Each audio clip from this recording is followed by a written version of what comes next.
என் மனமே உன்னை மறப்பாரோ? தேவன் உன்னை மறந்து போவாரோ? என் மனமே உன்னை மறப்பாரோ?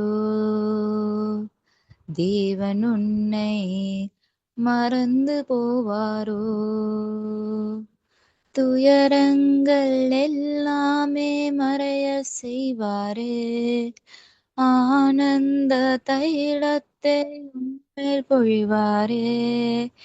துயரங்கள் எல்லாமே மறைய செய்வாரே, ஆனந்த தைலத்தை உன்மேல் பொழிவாரே. துதிக்க வைப்பாரு, உன்னை அலங்கரிப்பாரு. இடிந்து போனதெல்லாம் உயிர்த்தெழும்ப செய்வாரு. துதிக்க வைப்பாரு, உன்னை அலங்கரிப்பாரு. இடிந்து போனதெல்லாம் உயிர்த்தெழும்ப செய்வாரு. வாதிப்பின் சத்தம் கேட்ட உன் எல்லை எல்லாமே, வத்திப்பின் பாடல் சத்தம் இன்று முதல் கேட்குமே. வாதிப்பின் சத்தம் கேட்ட உன் எல்லை எல்லாமே, வத்திப்பின் பாடல் சத்தம் இன்று முதல் கேட்குமே. குறுகி போவதில்லை, நீ சிறுமை அடைவதில்லை. குறுகி போவதில்லை, நீ சிறுமை அடைவதில்லை. துதிக்க வைப்பாரு, உன்னை அலங்கரிப்பாரு. இடிந்து போனதெல்லாம் உயிர் தழும்ப செய்வாரு. துதிக்க வைப்பாரு, உன்னை அலங்கரிப்பாரு. இடிந்து போனதெல்லாம் உயிர் தழும்ப செய்வாரு. என் மனமே உன்னை மறப்பாரோ? தேவன் உன்னை மறந்து போவாரோ? என் மனமே உன்னை மறப்பாரோ? தேவன் உன்னை மறந்து போவாரோ? துயரங்கள் எல்லாமே மறைய செய்வாரே, ஆனந்த தைலத்தை உன்மேல் பொழிவாரே. துயரங்கள் எல்லாமே மறைய செய்வாரு, ஆனந்த தைலத்தை உன்மேல் பொழிவாரு. துதிக்க வைப்பாரு, உன்னை அலங்கரிப்பாரு. இடிந்து போனதெல்லாம் உயிர் தெழும்ப செய்வாரு. துதிக்க வைப்பாரு, உன்னை அலங்கரிப்பாரு. இடிந்து போனதெல்லாம் உயிர் தெழும்ப செய்வாரு. ஆமீன். Thank you so much, Carolyn. Please உங்க யாருக்காவது ப்ரே பாயிண்ட்ஸ் இருந்துச்சுன்னா சேர் பாக்ஸ்ல போடுங்க. அந்த ப்ரே பாயிண்ட்ஸ் லாஸ்ட்ல ப்ரே பண்ணலாம். இப்பொழுது நம்ம மட்டும் ஏசுதாஸ் பிரதர் இருக்காங்க, காடோட வேர்ட் ஷேர் பண்ணுவாங்க. Praise the lord brother.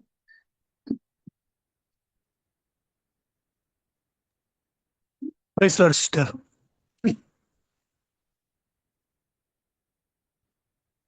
ஹல்லேலூயா. ஸ்தோத்திரிக்கிறோம் ஆண்டவரே.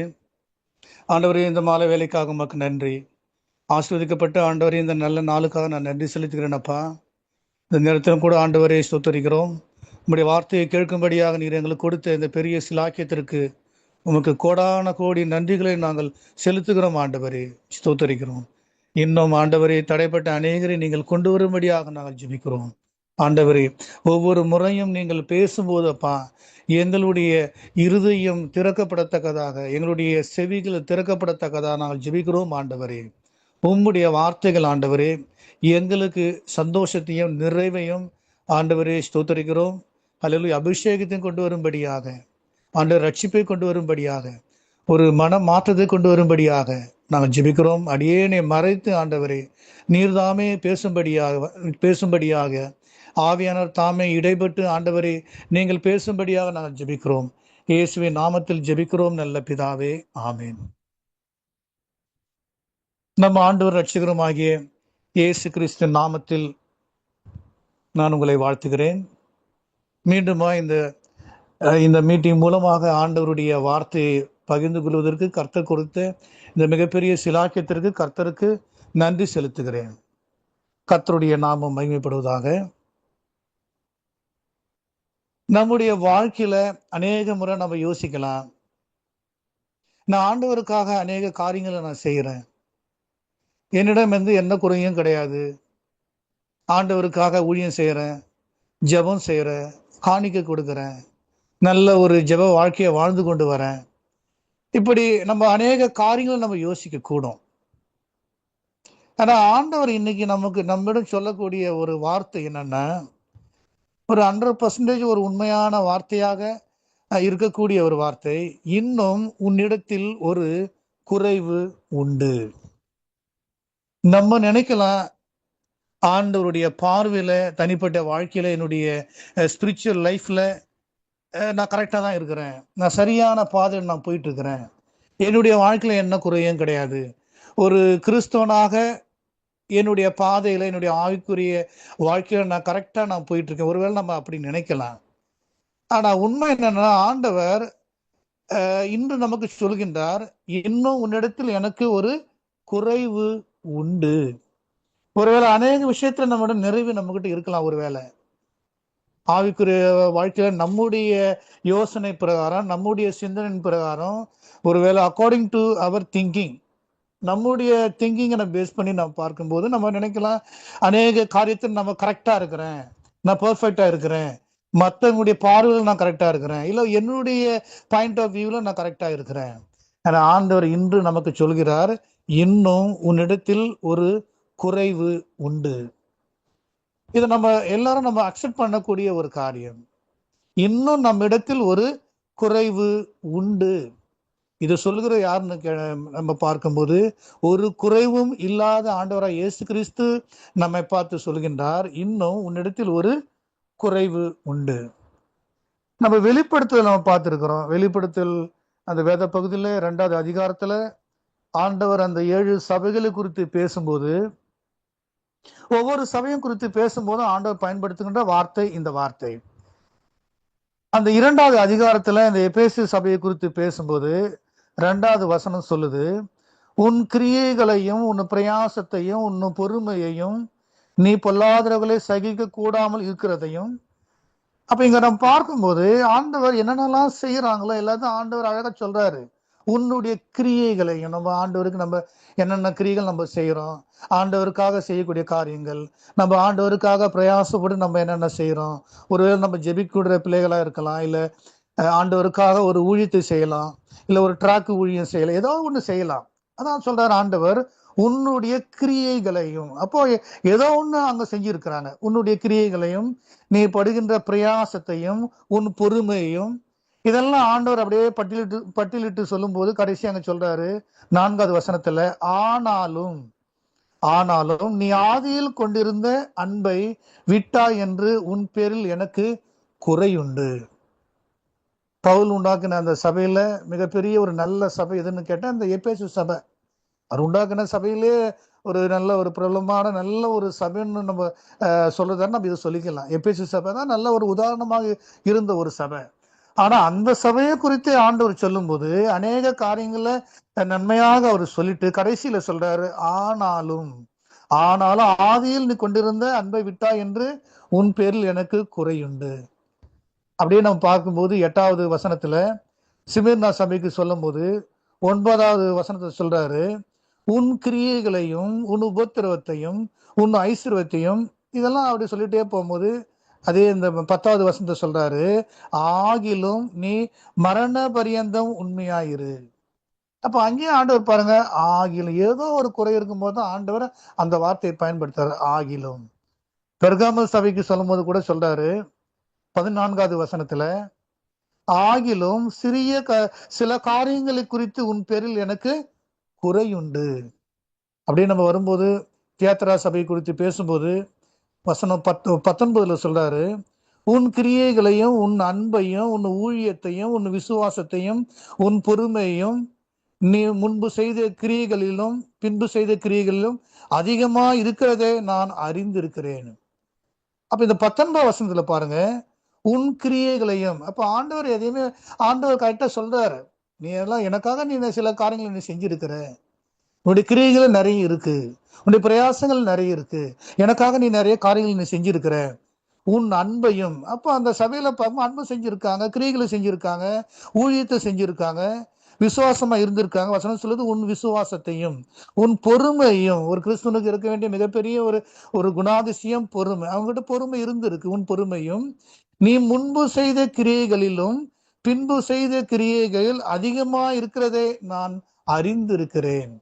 இப்ப இதுவரைக்கும் நீ என்ன செஞ்சியோ அதை விட இப்ப நீ இன்னும் நல்லா நீ செஞ்சிருக்கிற, இன்னும் அநேக காரியங்களை நீ ஆண்டவருக்காக செய்யற. இதெல்லாம் சொல்லிட்டு ஆண்டவர் சொல்றாரு 20 வசனத்துல, ஆகிலும் உன் பேரில் எனக்கு குறையுண்டு. அப்போ இந்த வசனத்துல பாருங்க 19ல நிறைய கிரியைகளை செஞ்சிருக்கிறாங்க, அன்பா இருந்திருக்காங்க, அன்பை வெளிப்படுத்தி இருக்கிறாங்க, ஊழியத்தை செஞ்சிருக்கிறாங்க, விசுவாசமா இருந்திருக்காங்க, பொறுமையா இருந்திருக்காங்க, முன்பு இருந்த கிரியைகளை விட இப்போ அதிகமா தான் செஞ்சிருக்கிறாங்க. இவ்வளவு காரியங்களும் அவர்களை செஞ்சாலும் அந்த சபையை குறித்து ஆண்டவர் சொல்லும் போது, ஆகிலும் உன் பேரில் எனக்கு குறையுண்டு. இப்ப இவ்வளவு காரியங்களை செய்து அவங்கள குறித்து ஆண்டவர் சொல்லும் போது உன் பேரில் எனக்கு குறையுண்டு சொல்றாரு. ஆனா ஒருவேளை அதே ஆண்டவர் இன்னும் நம்ம குறித்து நம்மிடம் பேசும்போது, தனிப்பட்ட முறையில் என்னோட இல்லை உங்களோட ஆண்டவர் பேசும்போது, நிச்சயமாக இந்த வார்த்தைகள் ஆண்டவர் சொல்ல, எனக்கும் ஆண்டவர் சொல்ல முடியும், உங்களோடும் கூட ஆண்டவர் பேசும்போது இந்த வார்த்தையை ஆண்டவர் சொல்வார், ஆகிலும் உன் பேரில் எனக்கு குறையுண்டு. இன்னைக்கு நம்முடைய வாழ்க்கையில என்ன குறை ஆண்டவர் பார்க்க முடியும்? அநேக குறைகள் இருக்கலாம். நாம் நினைக்கலாம் நம்ம கிட்ட அந்த குறையும் கிடையாதுன்னு. என்கிட்ட நிறைய நிறைவுகள் இருக்கு, ஆண்டவருக்காக அநேக காரியங்களை செய்யறேன். ஆனா இதைதான் அநேக காரியங்கள் நம்ம செஞ்சாலும் ஆண்டவர் நம்மை பார்த்து சொல்கின்ற காரியம், ஆகிலும் உன் பேரில் எனக்கு குறை உண்டு. எபேசில பாருங்க, எபேசி சபைக்கு சொல்லும் போது சொல்றாரு, நீ ஆதியில் கொண்டிருந்த அன்பை விட்டா என்று உன் பேரில் எனக்கு குறை உண்டு. அப்ப அந்த சபைக்கு ஆண்டவர் பேசும்போது சொல்றாரு, நீ ஆதியில் கொண்டிருந்த அன்பை விட்டா என்று உன் பேரில் எனக்கு குறை உண்டு. ஆதியில் கொண்டிருந்த அன்பை.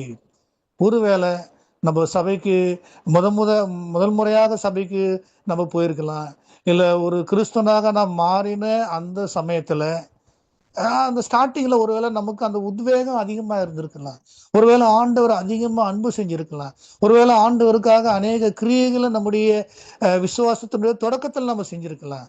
ஆனா படிப்படியாக நம்ம போகும்போது ஒருவேளை அந்த அன்பு குறைவதற்கான வாய்ப்புகள் அநேக வாய்ப்புகள் உள்ளது.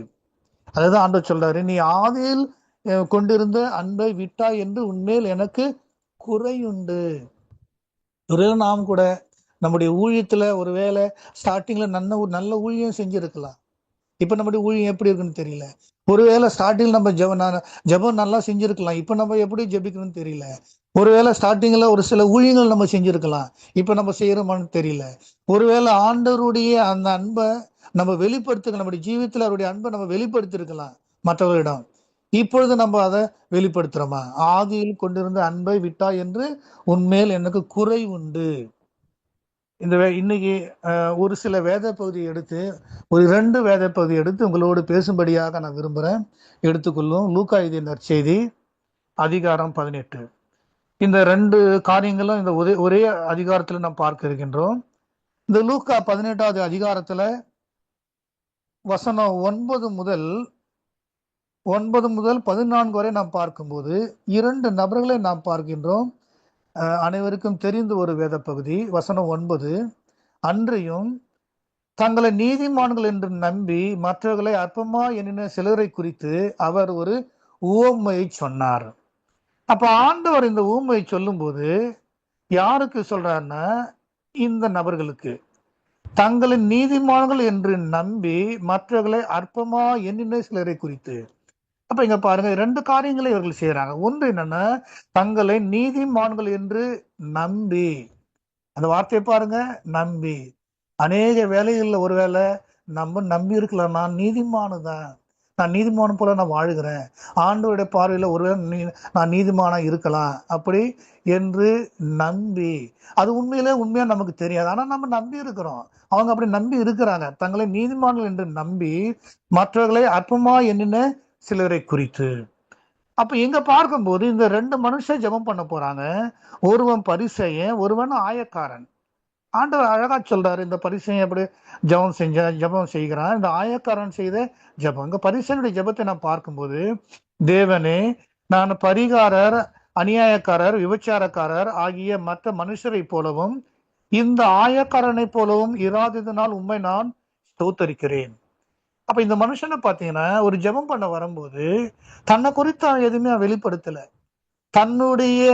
தன்னுடைய பாவத்தை குறித்து, தன்னுடைய ஆண்டவருக்கு முன்பாக அவன் எப்படி இருக்கிறான், ஆண்டவருக்கு முன்பாக அவனுடைய சுயம் எப்படி இருக்கு, அது எதுவுமே அவன் வெளிப்படுத்தல. தன்னை குறித்து அவன் எதுவும் சொல்லல.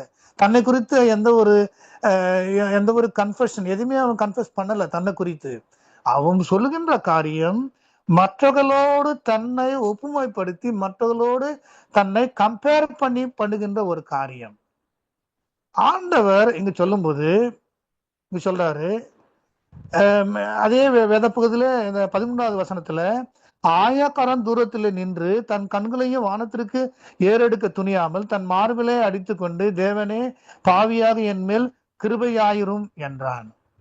ஆண்டவன் சொல்லும் போது 14 சொல்றாரு வசனம், அவன் அல்ல, இவனே நீதிமானாக்கப்பட்டவனாய் தன் வீட்டிற்கு திரும்பி போனான் என்று உங்களுக்கு சொல்லுகிறேன். ஏனெனில் தன்னை உயர்த்துகிறவன் தாழ்த்தப்படுவான், தன்னை தாழ்த்துகிறவன் உயர்த்தப்படுவான் என்றார். இப்ப இந்த வேத பகுதியில இந்த பரிசேயனை பாருங்களேன், அவனிடம் இந்த குறை என்னன்னா, வெளிப்புறத்துல பார்க்கும்போது அவுட் சைட் இஸ் பெர்ஃபெக்ட். வெளிப்புறமாக பார்க்கும்போது அவனிடம் எந்த குறையும் கிடையாது. ஏன்னா அவனே எல்லாத்தையும் பட்டியலிட்டு சொல்றான், நான் இவங்கள மாதிரி கிடையாது, அவங்கள மாதிரி கிடையாது, மற்றவங்கள மாதிரி கிடையாது, அநியாயக்காரன் மாதிரி நான் கிடையாது, விபச்சாரக்காரன் மாதிரி நான் கிடையாது. அது இல்லாம அவன் ஆண்டவருக்காக என்னென்ன செய்யறான் எல்லாத்தையும் அவன் சொல்லியிருக்கிறான். நான் தசமாகம் கொடுக்குறேன், உபவாசிக்கிறேன், சம்பாதியத்தில் தசமாகம், எல்லாத்தையும் அவன் சொல்றான். அப்ப வெளிப்புறத்துல பார்க்கும்போது அவங்ககிட்ட எந்த குறையும் கிடையாது. அவன் ஒரு பரிசேயன், ஒரு பாரிசி. அப்போ அவனுடைய பரிசேன்ற முறையில எப்படி வாழணுமோ, வெளியரங்கமாக எப்படி அவன் வாழணுமோ அந்த அளவுக்கு அவன் வாழ்ந்து இருக்கிறான். சோ வெளிப்புறத்துல எந்த ஒரு குறையும் கிடையாது.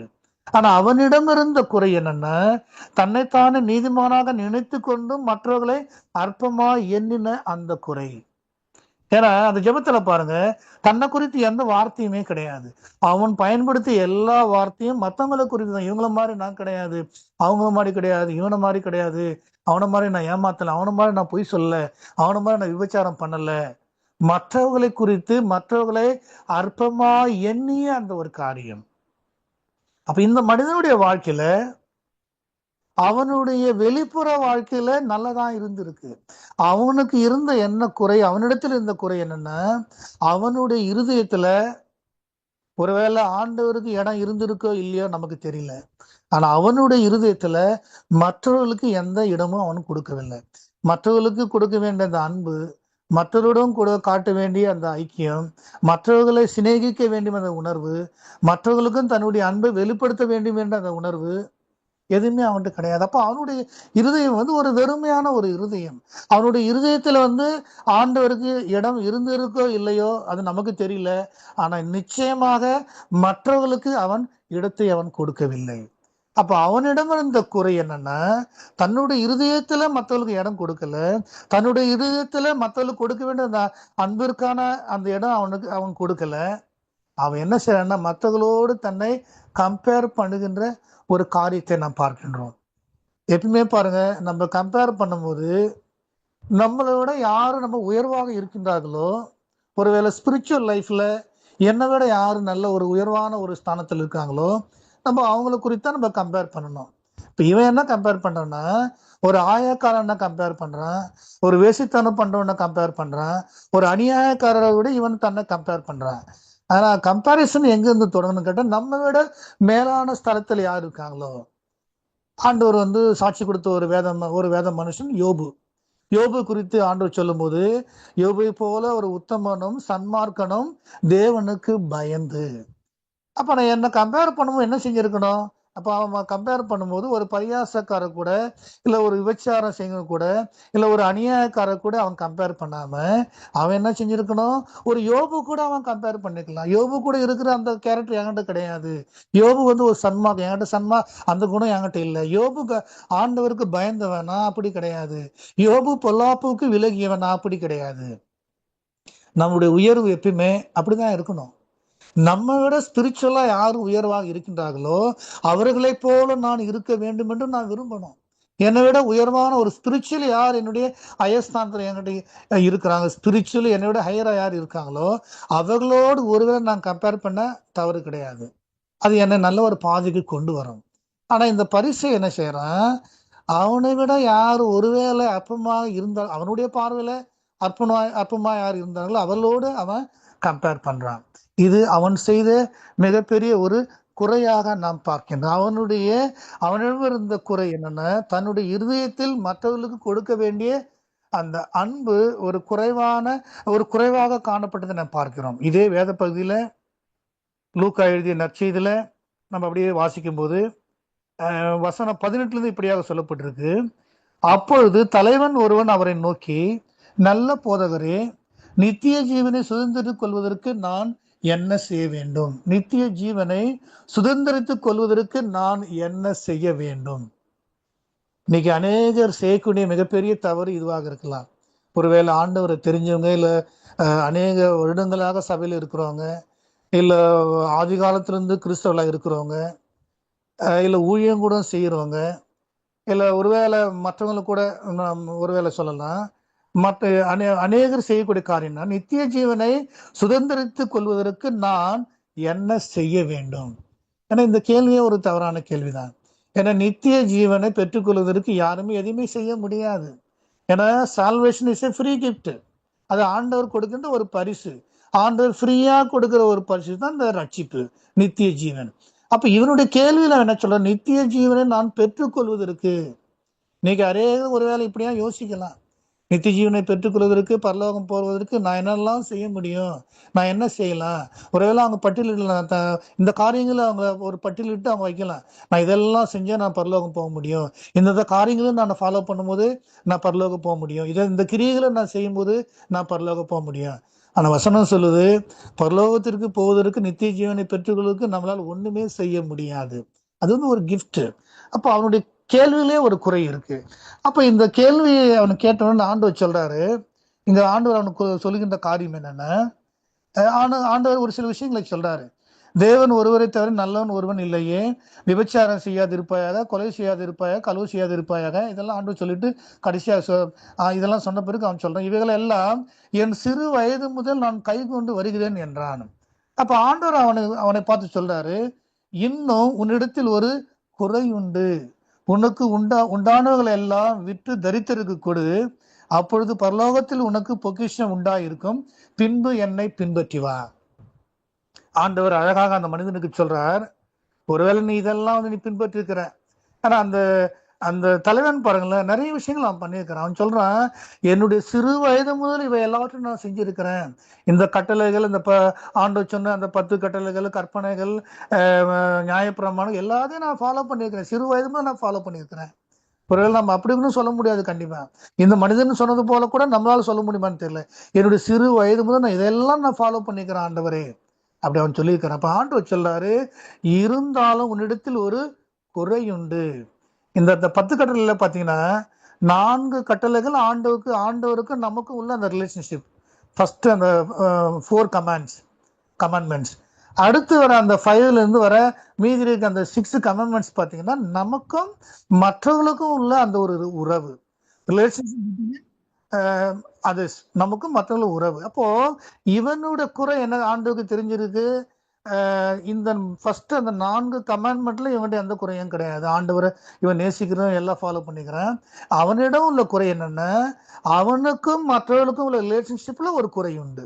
அதுதான் அந்த பேலன்ஸ். அந்த 6 கமாண்ட்மெண்ட்ஸ் என்னன்னா, நமக்கும் மற்றவர்களுக்கும் உள்ள உறவு எப்படி இருக்கு, ரிலேஷன்ஷிப் எப்படி இருக்கு, அதுதான் பேலன்ஸ் இருக்கிற அந்த 6 கமாண்ட்மெண்ட்ஸ். அப்ப ஆண்டவருக்கு தெரியுது இந்த 6 கமாண்ட்மெண்ட் தான் இவன்கிட்ட ஏதோ குறை இருக்கு, இவனுக்கும் மற்றவர்களுக்கும் உள்ள அந்த அந்த ரிலேஷன்ஷிப். அப்ப ஆண்டவர் சொல்றாரு, உனக்கு உள்ள எல்லாத்தையும் விட்டு நீ தரித்திரருக்கு நீ கொடு. அப்ப இந்த வார்த்தையை கேட்ட உடனே வசனம் சொல்லுது, அவன் அதிக ஐஸ்வர்யமுள்ளவனா இருந்தபடினால் இதை கேட்ட பொழுது மிகுந்த துக்கம் அடைந்தான். இப்ப வசனம் சொல்லுது, இதை எதுவுமே அவனால விட்டு வர முடியல. இப்ப பாருங்க, ஆண்டு சொல்லுகின்ற ஒரு காரியம் 4 விஷயங்களை பார்க்கிறோம். அப்பொழுது பரலோகத்தில் உனக்கு பொக்கிஷம் உண்டாயிருக்கும்படி பின்பு என்னை பின்பற்று. அப்ப ஆண்டு சொல்லுகின்ற காரியம் என்னன்னா, உனக்கு உண்டானவர்களை விற்று தரித்திரருக்கு கொடு, அப்பொழுது பரலோகத்தில் உனக்கு பொக்கிஷம் உண்டாயிருக்கும், பின்பு என்னை ஃபாலோ பண்ணு. அப்ப இங்க பாருங்க, 4 வார்த்தை நம்ம இங்கிலீஷ்ல சொல்லலாம். என்னன்னா, ஒன்னு sell everything, give everything to others. Third என்னன்னா, come and follow me. So sell, give, come and follow. இப்போ 4 விஷயத்த ஆண்டு சொல்றாரு. நீ எல்லாருக்கும் விற்று அதை தரித்திரத்துக்கு கொடு, பிறகு என்னை வந்து ஃபாலோ பண்ணு. இந்த 4 காரியங்களை அவனால செய்ய முடியல. ஏன்னா அவன் வந்து மிகப்பெரிய ஒரு ஐஸ்வர்யான். அதனாலதான் ஆண்டவர் சொல்றாரு, ஐஸ்வர்யான பரலோக ராஜ்யத்திற்கு செல்வது மிகப்பெரிய காரியம், மிக ஒரு அரிதான காரியம் என்று நாம் பார்க்கிறோம். ஆண்டவர் இன்னைக்கு நமக்கு சொல்லக்கூடிய காரியம் அதுதான். அநேக விஷயங்கள்ல ஒருவேளை நம்ம வந்து பூரணமாக நம்ம நினைக்கலாம். நிறைய விஷயங்களை நான் ஆண்டவருக்காக நான் செய்யறேன், என்கிட்ட எந்த ஒரு குறையும் இல்லை என்று ஒருவேளை நம்ம நினைக்கலாம். ஆனா ஆண்டவர் சொல்றாரு, உன்னிடம் ஒரு குறை உண்டு என்று எனக்கு, உன்னிடம் குறை உள்ளது என்று ஆண்டவர் ஒருவேளை எல்லாரையும் பார்த்து ஆண்டவர் சொல்ல முடியும். எல்லாருடைய வாழ்க்கையில ஏதாவது ஒரு குறை இருக்கும். ஏதோ ஒரு வழியில அந்த குறையை ஆண்டவர் தான் வெளிப்படுத்த முடியும். இது ஒரு விஷயத்த இங்க சொல்லுவாங்க, ஒரு சின்ன ஒரு கதை மாதிரி. என்ன சொல்லுவாங்கன்னா, ஒரு மனிதன் என்ன செய்யறான்னா பரலோகம் போறான். பரலோகத்திற்கு போகும்போது அந்த கேட்ல செயின்ட் பீட்டர் அங்க நிக்கிறாரு. செயின்ட் பீட்டர் பேதுரு. அப்ப பேதுரு இருந்தோன்னு அவர் கேட்கிறாரு, நான் எதற்கு உன்னை நான் அலோவ் பண்ணணும்? அப்ப அந்த மனுஷன் பட்டியலோட, நான் நிறைய காரியங்களை செஞ்சிருக்கிறேன், நான் ஆண்டவருக்காக இவ்வளவு ஊழியங்களை செஞ்சிருக்கேன், அதை செஞ்சிருக்கேன், இதை செஞ்சிருக்கிறேன், நிறைய காரியங்கள் அவன் பட்டியலிட்டு சொல்றான் அந்த மனுஷன். ஆனா பேதுரு சொல்றாரு, நீ அநேக காரியங்கள் பட்டியலிட்டு சொல்ற, நீ என்னென்னலாம் நீ ஆண்டவருக்காக செஞ்சுன்னு சொல்ற, ஆனா எங்க பரலோகத்திற்கு நுழைவதா இருந்த 1000 பாயிண்ட்ஸ் தேவைப்படுது. நம்ம கூட பாருங்களேன், ஒரு சில ரிவார்டு நம்ம வாங்க, ஒரு ஃபேஸ்புக்ல இல்லை ஏதோ ஒரு விஷயத்துலையோ, அமேசான் எதா இருந்தாலும் நமக்கு வந்து ஒரு சில ரிவார்டு பெற்றுக்கொள்ள ஒரு சில பாயிண்ட்ஸ் நம்ம வந்து கெயின் பண்ணணும். அப்போ பேதுரு சொல்றாரு, செயின்ட் பீட்டர் சொல்றாரு, 1000 பாயிண்ட்ஸ் உனக்கு இருக்கணும். அப்போ அவன் சொல்றான், that's not a big thing, அதெல்லாம் எனக்கு ஒரு பெரிய பிரச்சனையே கிடையாது. ஏன்னா நான் வாழும்போது, என்னுடைய பூமியில வாழும்போது, நான் சோசியல் லைஃப்ல பார்க்கும்போது நான் எல்லாரும் கூட நான் அன்பா தான் நான் பழகி இருக்கிறேன், எல்லாரும் கூட நான் அன்பா இருந்திருக்கிறேன், யாரும் எனக்கு எந்த விரோதியும் கிடையாது. அப்ப பேதுரு சொல்லியிருக்காரு, அதுக்கு வந்து உனக்கு ஒரு பாயிண்ட். அப்ப இந்த மறுபடியும் இந்த மனுஷன் சொல்லியிருக்கிறான், என்னுடைய குடும்பத்துல நான் நல்ல ஒரு ஜீவியை நான் பண்ணியிருக்கிறேன், என்னுடைய மனைவி நான் அன்பு செஞ்சிருக்கிறேன், என்னுடைய பிள்ளைகளை நல்ல ஒரு விசுவாசமுள்ள பிள்ளைகளாக நான் வளர்த்து இருக்கிறேன், நானும் ஒரு நல்ல விசுவாசி, அதெல்லாம் அவன் சொல்லியிருக்கான். குடும்ப வாழ்க்கையை சொல்லி அவன் சொல்லியிருக்கான். அப்ப அவர் சொல்லியிருக்காரு, இதுக்கு ஒரு பாயிண்ட். அப்ப அடுத்து அவன் சொல்லியிருக்கிறான், நான் சபையில வந்து நல்ல ஒரு விசுவாசி, நான் ஏறக்குறைய ஒரு 25 வருடங்களுக்கு மேலாக நான் சண்டே கிளாஸ் எடுத்திருக்கிறேன், நான் பைபிளை படிச்சிருக்கிறேன், பிரசங்கம் வாரம் சபைக்கு போயிட்டு பிரசங்கம் கேட்பேன், இதெல்லாம் அவன் சொல்லியிருக்கிறான். அதற்கு பேதுரு சொல்லிருக்கு, இதுக்கு வந்து ஒரு பாயிண்ட். கடைசி அவர் சொல்லியிருக்காரு, இது வரைக்கும் உனக்கு வந்தது 3 பாயிண்ட், இன்னும் 997 பாயிண்ட் உனக்கு தேவைப்படுது பரலோகம் வருவதற்கு.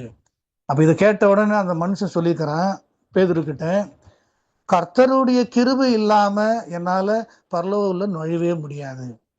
அப்போ பேதுரு சொல்லியிருக்காரு, இப்ப நீ சொன்ன இல்லையா இந்த ஒரு சென்டென்ஸ், இந்த வார்த்தைக்கு மாத்திரமே உனக்கு 1000 பாயிண்ட்ஸ். என்ன சொல்லணும்னா, இந்த ஒரு சிறிய ஒரு கதை மூலியமாக நம்ம அநேக விஷயங்கள் நம்ம செய்யலாம் ஆண்டவருக்காக. அநேக காரியங்களை நம்ம பட்டியலிட்டு ஆண்டவருக்காக நான் இதை செய்யறேன், இந்த கிரியை செஞ்சிருக்கிறேன், அந்த கிரியை செஞ்சிருக்கேன், அநேக காரியங்கள் நம்ம சொல்லிட்டே போகலாம். ஆனா நம்மிடம் ஏதாவது ஒரு குறை இருக்கும், அந்த குறையை நிவர்த்தி செய்ய வல்லவர் ஆண்டவர் மாத்திரமே. அப்போ கடைசியில் நான் ஒத்துக்கிறேன், நான் எவ்வளவுதான் செஞ்சாலும் எனக்கு 3 பாயிண்ட், இதுக்கு மேல என்ன ஒரு பாயிண்ட் எனக்கு வரப்போறது கிடையாது. அப்ப பரலோகம் போறதுன்னா ஆண்டவர் எனக்கு கிருபையோடு என்ன உள்ள அலோவ் பண்ணதான். அவருடைய கிருபை மாத்திரமே என்ன உள்ள கொண்டு போக முடியும். இன்னைக்கு நம்முடைய வாழ்க்கையில ஒருவேளை அநேக காரியங்களை ஆண்டவருக்காக நம்ம செஞ்சிருந்தாலும், ஆண்டவர் எப்படி அந்த 7 சபைகளை பார்த்து பேசும்போது சொன்னாரோ, ஆகிலும் உன்னிடத்தில் ஒரு குறையுண்டு. இதே வார்த்தையை ஆண்டவர் நம்முடைய வாழ்க்கையிலும் கூட ஆண்டவர் இன்று சொல்வதற்கு அநேக வாய்ப்புகள் உள்ளது. நம்ம நினைக்கலாம் ஒரு நீதிமான் என்று, இல்ல நம்ம நினைக்கலாம் அநேக காரியங்களை நான் ஆண்டவருக்காக நான் செஞ்சுட்டே வரேன், என்னுடைய ஜெப வாழ்க்கையில என்ன குறையும் கிடையாது, என்னுடைய ஸ்பிரிச்சுவல் லைஃப்ல என்ன ஒரு குறையுமே கிடையாது. ஆனா ஆண்டவர் ஏதாவது ஒரு குறையை நம்முடைய வாழ்க்கையில ஆண்டவரால் பார்க்க முடியும். அந்த குறை என்ன என்று நம்ம ஆராய்ந்து அந்த குறையை நம்மளால சரி செய்ய முடியாது. ஆனால் ஆண்டவரை மாத்திரமே தன்னுடைய கிருபையினாலே அதை ஆண்டவர் சரி செய்ய முடியும். இன்று ஆண்டவர் உங்களுக்கு எனக்கும் சொல்கின்ற வார்த்தை என்னன்னா, இன்னைக்கு நம்ம ஆராய்ந்து நம்முடைய ஸ்பிரிச்சுவல் லைஃப் ஆராய்ந்து நம்ம பார்க்கணும். என்னுடைய லைஃப்ல ஆண்டவர் ஒருவேளை என்னிடம் ஒருவேளை ஆண்டவர் இன்னைக்கு என்கிட்ட பேசினார்னா என்ன குறைவை ஆண்டவர் காண முடியும். என்னிடத்தில் உள்ள குறைவு என்ன? இன்னைக்கு ஒரு கிறிஸ்தவர்களாக ஒரு விசுவாசியாக நாம் செய்யக்கூடிய காரியம், என்னிடத்தில் ஆண்டவர் இனி என்ன குறையை ஆண்டவர் காண முடியும். அந்த குறையை நான் கண்டுபிடித்து அதை நான் சரி செய்யும்படியாக, அதற்கு தேவையான கிருபைகளை ஆண்டவர் கொடுக்கும்படியாக நான் ஜெபிக்கணும். கர்த்தர் தாமே